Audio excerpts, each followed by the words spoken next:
Assalamualaikum warahmatullahi wabarakatuh. Hai teman-teman semua, nama saya Yuliani Khairunisa dan ini teman saya Muhammad Hamim. Di sini kami akan mempresentasikan materi psikolinguistik, yaitu tentang pemerolehan bahasa kedua.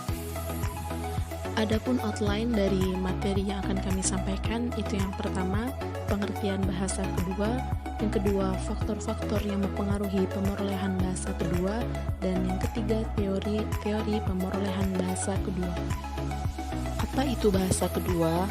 Bahasa kedua adalah bahasa yang dipakai dan digunakan oleh seorang anak ketika mereka telah memperoleh bahasa pertama mereka.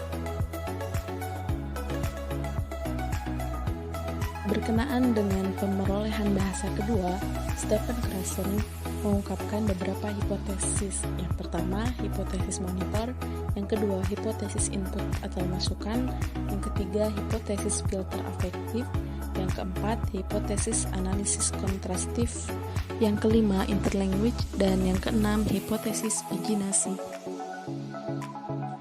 Lalu, apa saja faktor-faktor yang mempengaruhi pemerolehan bahasa kedua?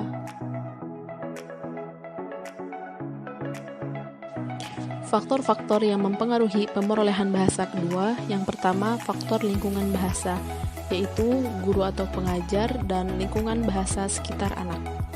Yang kedua faktor internal, yaitu umur dan kemampuan bahasa kedua, IQ dan kemampuan bahasa kedua, kepribadian dan kemampuan bahasa kedua, serta ekstroversi dan kemampuan bahasa kedua. Teori-teori pemerolehan bahasa kedua. 1. Teori akulturasi. Teori ini memandang bahasa sebagai ekspresi budaya yang paling nyata dan dapat diamati.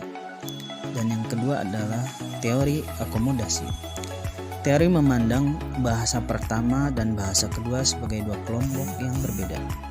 Yang ketiga, teori wacana. Menurut teori ini, perkembangan bahasa harus dilihat dari segi bagaimana caranya pembelajar menemukan makna potensial bahasa melalui keikutsertaannya dalam komunikasi. Keempat, teori monitor. Dalam teori monitor ini jelaskan ada 3 aspek. Yang pertama adalah monitor memerlukan waktu. Yang kedua, monitor akan aktif bila bentuk dan ketepatan bahasa merupakan hal yang penting bagi penutur.